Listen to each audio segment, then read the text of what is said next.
दशम सभी भैया ध्यान दें।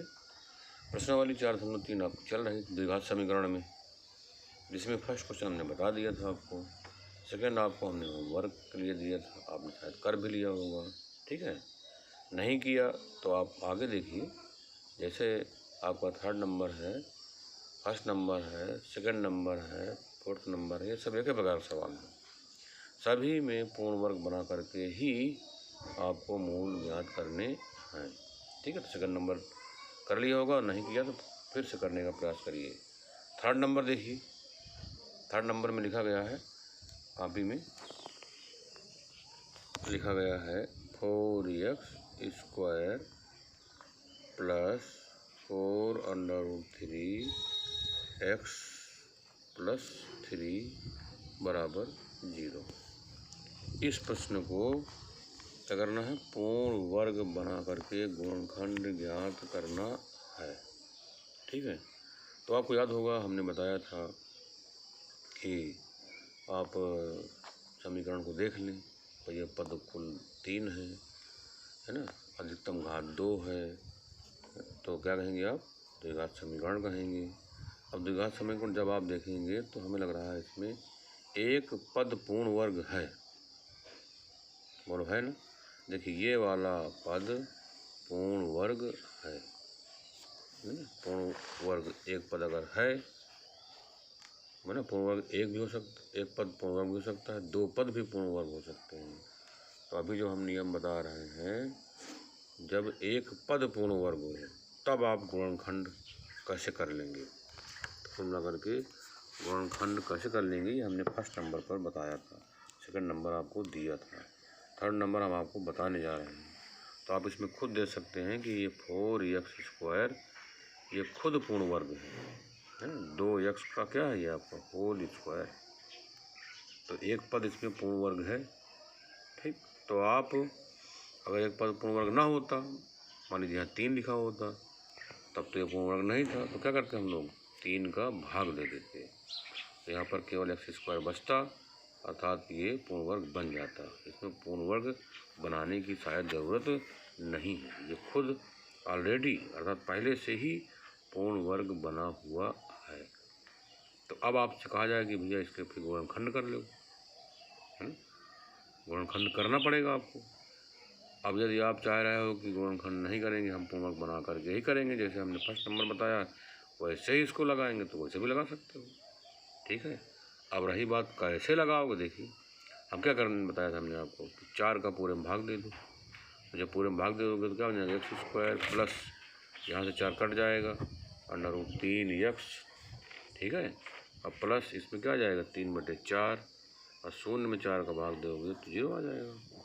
अब तो ये हो गया पूर्ण वर्ग, है ना। अब ये x² ये खुद पूर्ण वर्ग बन गया, वैसे ऑलरेडी पहले से था। जैसे आपने फर्स्ट नंबर लगाया है उसी प्रकार लगाना चाहो तो उसी प्रकार भी लगा सकते हो।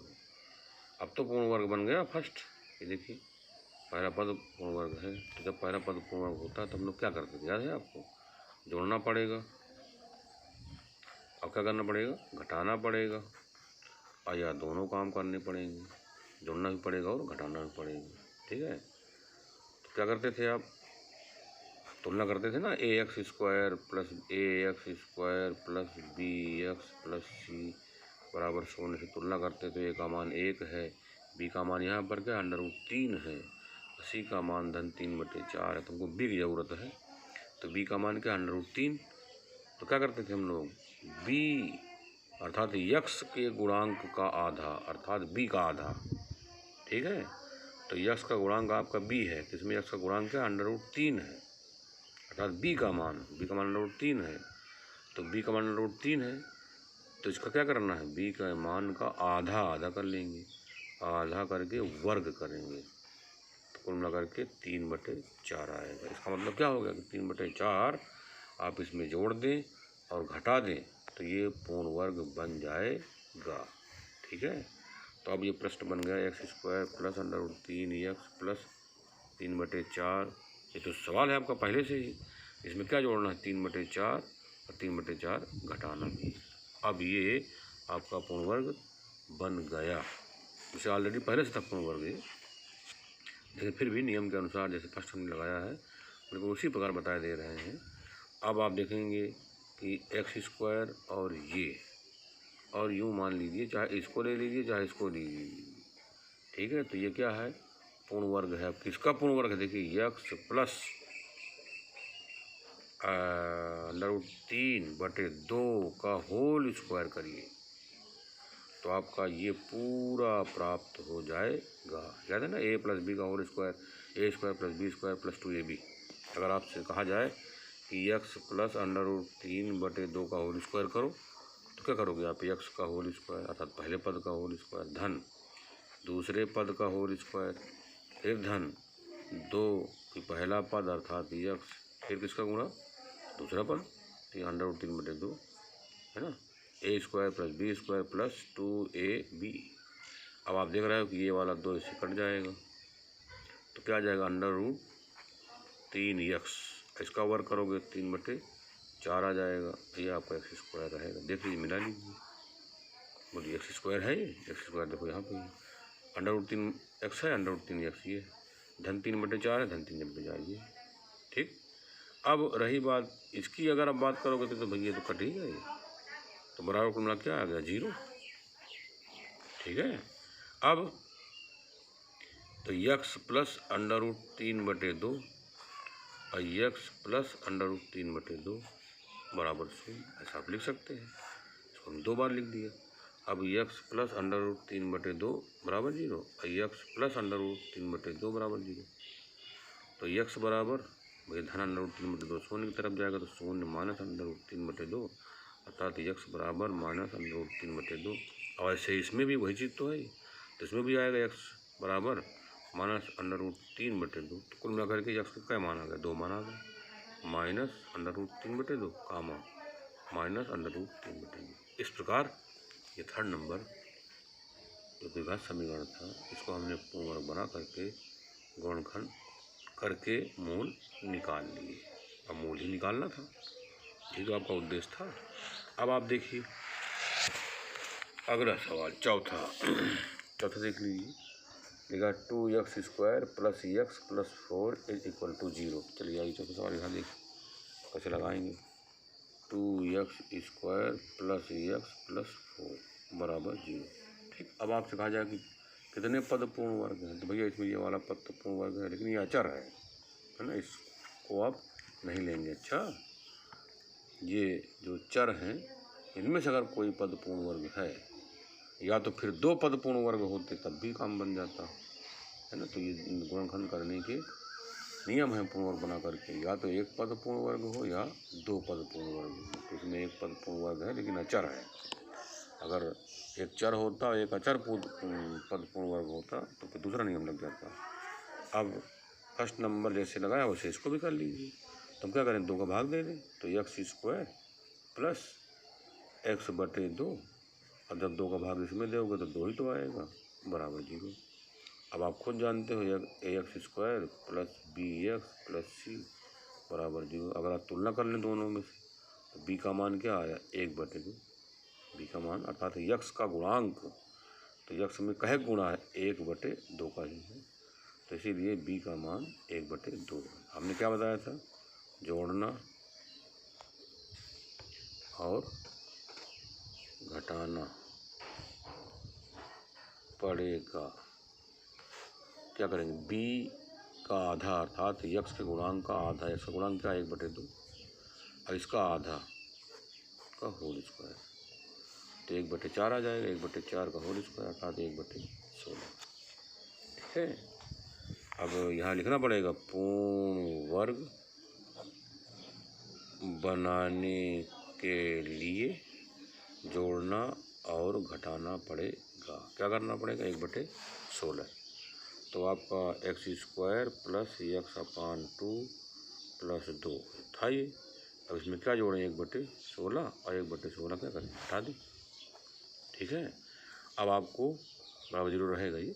अब आपको ये चेक करना पड़ेगा कि भाई किसका होल वर्ग कर दें, है ना। तो कुल मिला करके ये वाला पद ले लेते हैं, ये ले लेते हैं और ये वाला पद ले लेते हैं। तो ये x प्लस 1/4 का होल स्क्वायर है ये, पहला पद, दूसरा पद, तीसरा पद, अर्थात x² प्लस x/2 प्लस 1/16, इसका होल स्क्वायर करोगे तो यही चीज़ आ जाएगी। प्लस अब क्या है, 2 ऋण 1/16, तो 2 से जब 1/16 घटाओगे तो 16 दूनी 32, 32 से घट जाएगा अर्थात 31/16। बोली घटाना है कि नहीं आएगा, 31/16 घटाना आएगा बराबर 0।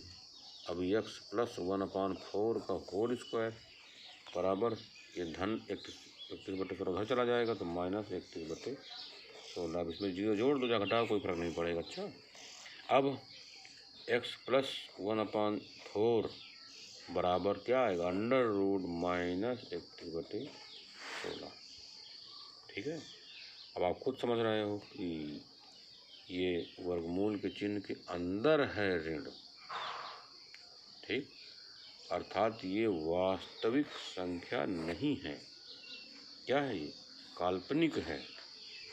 ठीक है, तो इसका अर्थ क्या हुआ, यदि आप मूल निकालना चाहें तो मूल इसका नहीं निकलेगा, अर्थात यक्ष का मान क्या होगा, काल्पनिक होगा, अर्थात मूल इसके काल्पनिक होंगे। ठीक है, तो आप यहाँ चाहे आप लिख दीजिए, यह काल्पनिक,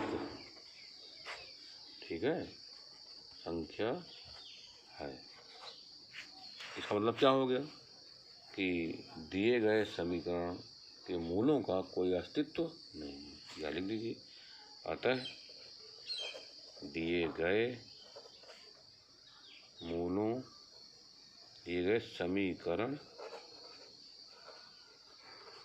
समीकरण के मूलों का कोई अस्तित्व नहीं है।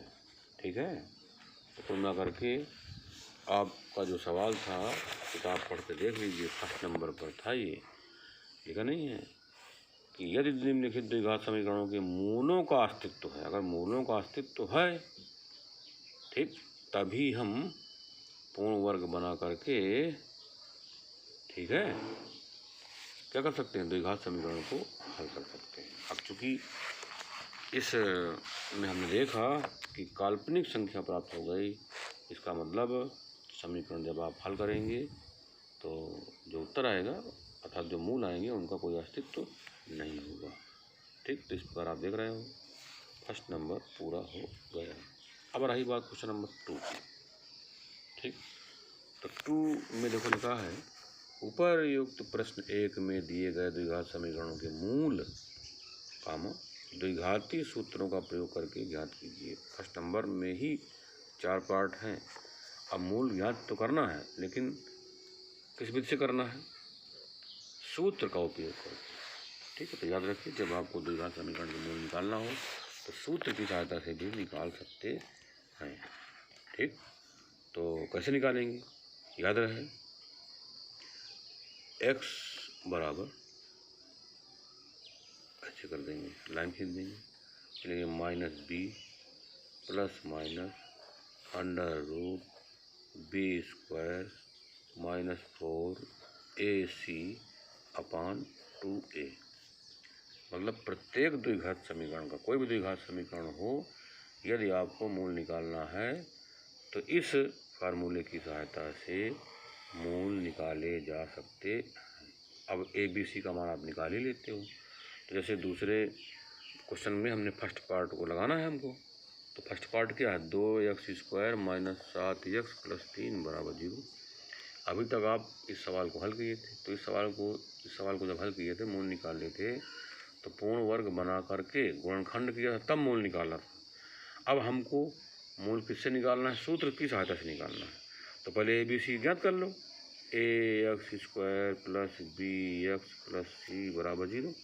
अब आप तुलना कर लो दोनों समीकरणों की, तो a का मान क्या है 2, b का मान क्या है -7, बोलो है, और c का मान क्या है 3, धन में 3 है, तो ABC निकाल लिया। अब फार्मूला क्या है, x बराबर -b plus minus √b² -4ac/2, ये फार्मूला है, इसमें रख दो मान, x बराबर लिखा है ना माइनस बी का मान क्या है ऋण 7। जब आप b का मान यहाँ ऋण 7 लिखोगे तो क्या बन जाएगा धन 7, फिर प्लस माइनस अंडर रूट लिखा ना बी स्क्वायर अर्थात b का मान क्या है ऋण 7 का होल स्क्वायर माइनस 4 ए का मान क्या है 2 तो 4 गुणे 2, सी का मान क्या है 3। ठीक, हमने ए मान लिख दिया, बी का मान लिख दिया, ए का मान लिख दिया, सी का मान लिख दिया, नीचे क्या लिखा 2a, ए का मान क्या है 2, अब गुणा कर दो 2 गुणे 2, अच्छा कोष्टक में लिख दो, बात वही होगी। अच्छा 2 गुणे 2 तो माना जाएगा ही। अब आप इसको हल करोगे तो x बराबर ठीक धन 7 प्लस माइनस अंडर रूट ऋण 7 का होल स्क्वायर करोगे तो धन 49 आएगा ना, ऋण 7 गुणे ऋण 7 बराबर धन 49, तो मिला के यहाँ पर 49 आया। फिर ऋण लगा दिए, 4 दूनी 8 3 24 और नीचे लिखा है 2 दूनी 4। ठीक है, ये 4 है, ये दशमलव नहीं है। अच्छा बराबर फिर 7 धन ऋण अंडर रूट 49 से 24 घटा दो तो 25 आ जाएगा बटे 4। x बराबर 7 प्लस माइनस 25 का वर्गमूल क्या आएगा 5 फिर बटे 4। अब x बराबर एक बार धन ले लो एक बार ऋण ले लो तो x बराबर 7 धन 5 बटे 4 आया और दूसरा मूल क्या आएगा 7 ऋण 5 बटे 4। ठीक है, एक बार जोड़ दिया एक बार घटा दिए। अब x बराबर 7 5 12, 12 में 4 का भाग दे लो 3, 7 से 5 घटा दो 2, 2 बटे 4, तो 2 बटे 4 जब लिखोगे तो 2 एक कम 2, 2 दूनी 4 कट जाएगा ना, अर्थात 1 बटे 2। तो देख लीजिए मूल हमने सूत्र की सहायता से निकाल दिया। अब आपसे कहा जाए कि फर्स्ट नंबर तुमने बता दिया, आपको समझ में आ भी गया होगा। अब क्या करेंगे आप सेकंड नंबर इसका इसी सूत्र की सहायता से है ना कर लेंगे।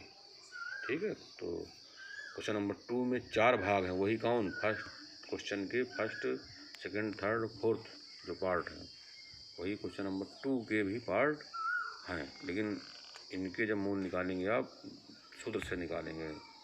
ठीक है, अब ये सूत्र आपका श्रीधराचार्य सूत्र कहलाता है। क्या कहलाता है श्रीधराचार्य एक वैज्ञानिक थे, उन्होंने ही सूत्र गणितज्ञ मतलब बताया था, है ना। अब वैज्ञानिक कहे के थे गणितज्ञ, वैज्ञानिक थे गणितज्ञ थे, श्रीधराचार्य जो है गणितज्ञ थे, उन्होंने ही इस फार्मूले को सिद्ध किया था। इस फार्मूले की सहायता से आप किसी भी द्विघात समीकरण के मूल निकाल सकते हैं, अर्थात द्विघात समीकरण को हल कर सकते हैं। तो कुल मिलाकर के दूसरे का सेकंड पार्ट आपको स्वयं करना है इसी फार्मूले की सहायता से शेष थ्योरम।